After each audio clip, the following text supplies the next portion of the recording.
So I don't usually do this. I don't usually do the whole sewing on a deadline, panic sewing before an event thing. But when my friend Andrew asked me if I wanted to go to Texas Renaissance Festival with him, I quickly looked into my wardrobe and said, damn, I have nothing to wear, even though I definitely did have things to wear. Inspired by the theme, Celtic Christmas, I decided to sketch up a few things. Bright red hood with white lining and a green kirtle. And then I had to start. So, which is the hard part. So let's get started, shall we?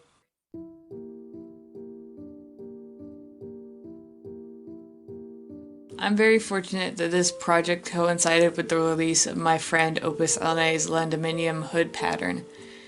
So I will be using this pattern with some light modifications in the largest sizing for this project. I've decided to make the leer pipe comically large and the hood reversible as well, leer pipe and all, which hopefully would work fine.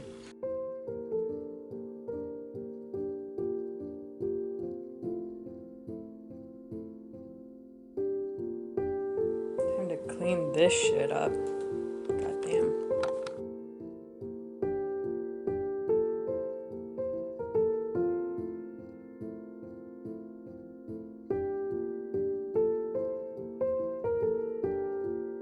Also, on a different note, if you were wondering what the actual audio that is captured on these cutting out portions is, here's a small snippet that's probably going to get copyright striked.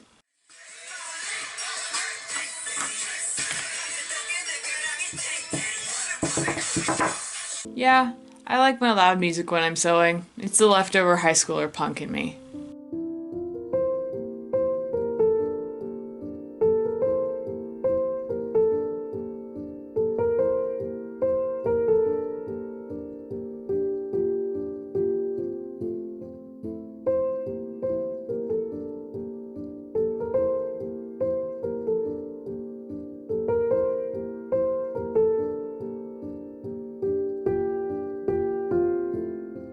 I had a theory on the easier way to set in the gore that worked fine off camera on the white side, but now it was to stitch to the red side, which meant switching the plugged in sewing machine to plug in the iron. This is so dusty.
A little bit of a problem here. You see how this is fine, you know, it is meeting up rather nicely. I think I accidentally overcurved and now this is happening, so my hood might have to be shortened a little bit, which sucks, but them's the breaks. That's just showbiz, baby. Etc. things that make me feel better. This is a testament to how I cannot find good fucking lighting in my room. Anyway, I basically did all the steps that I was supposed to be filming for the red part. I just did it. And I didn't film it, and I know that's like fucking sacrilege, but I don't know, I was in a groove, whatever.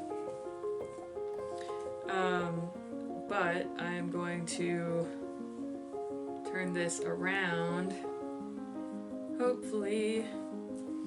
The thing about this hood that I really wanted to do was that I wanted it to be fully reversible, leer pipe and everything, even though the leer pipe goes down to like an inch, a half inch.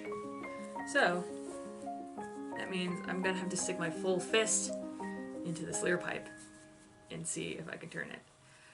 Yeah, so what I am planning on doing is I'm going to put a little fringy thing on this so that when I am trying to pull the hood, the red side out, there will be a line with like some bells on it or something that I can grab, and then I can tuck it out that way. So let's see what this looks like, I suppose, while I'm completely in shadow. And this boy is huge. He's a huge boyo. I did pick the largest size, so that might be a thing. That might be an indication that I'm not doing this correctly. But and then we have this leer pipe, which is the longest I could have made it. So yeah. The thing about this one that I like more about, other than my self-drafted one, is that this doesn't choke up on me too much. I think my last one was too small, and now this one might be too big, but we'll definitely see about that. Now to work on the tassel that'll help pull the hood the right way around when reversing it. I used my clear acrylic ruler, matching yarn, and some bells for a little bit of an annoying ring. Taking the long side of the ruler, I wrapped some lengths around, cut, and then braided them together to make what would hold our tassel together.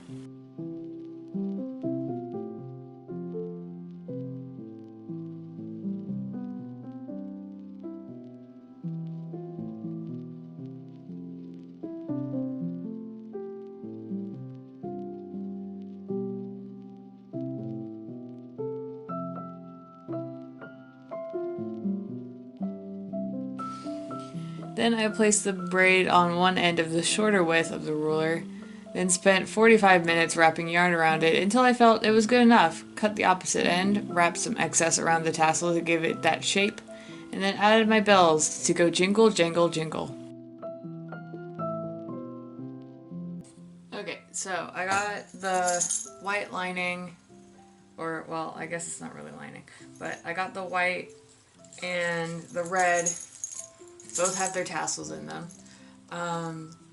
So what I'm gonna do now is I'm gonna like kind of jury rig, kind of stitch these very heavily stitched pieces to each other so that it might be easier to pull. I probably should have done this. I probably should have done this before, but I'm not a clever person, so it's just gonna have to be what it has to be. So let's do that.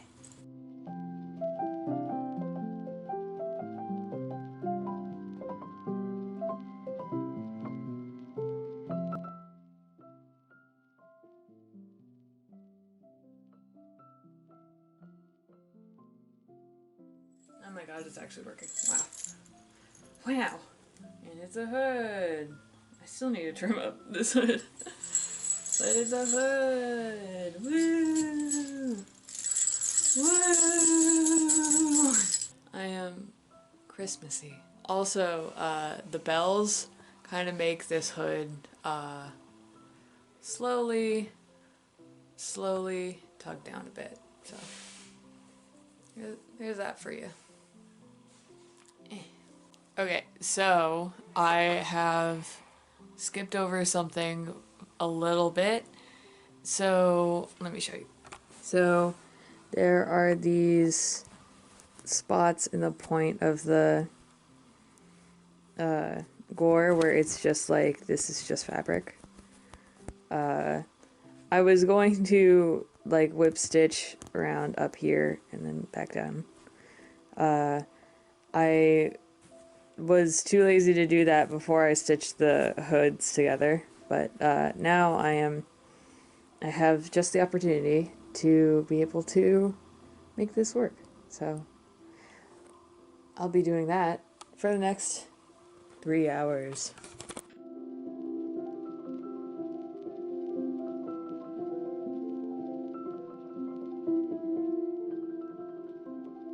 Here we go. Okay, I leveled the hood so that that weird cutout part in the gusset isn't super noticeable. And by super noticeable, I mean that it's not there anymore. And yeah, all I need to do now is all the hand finishing parts, which is fun because I've been procrastinating on this for a while now. Hello. So that took for fucking ever. The hood is behind me now.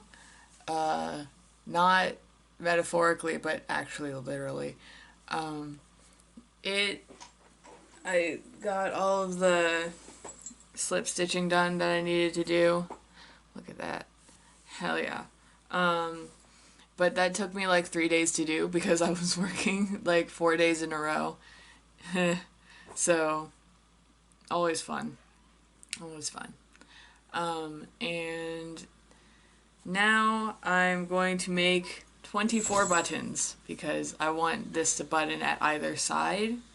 So I need to make 12 red buttons and 12 white buttons. That'll be fun. Let's do that.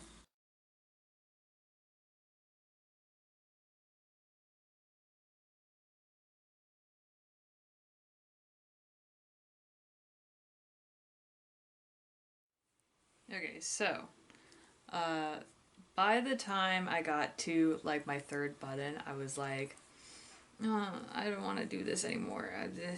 I just want to buy some buttons and then just put them on the hood. But I kept doing it, and I'm kind of in love now. Kind of want to just keep making fabric buttons until I die. Fabric buttons on everything, fabric buttons on everything. So, here's that for you. I might as well talk you through how I made the buttons. Basically, it's a 2x2 square with a drawn circle inside of it. Baste your thread around that circle pattern, then pull it to create a little pocket where you can stick the rest of the fabric inside. Then make a few stitches around that opening once all the fabric is in to close it. And there's your poorly explained button.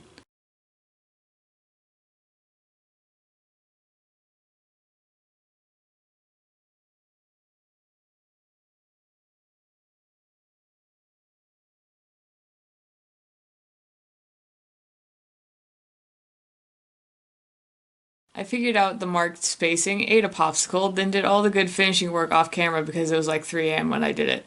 And it's time for the reveal. Oh god. And it's time for the reveal.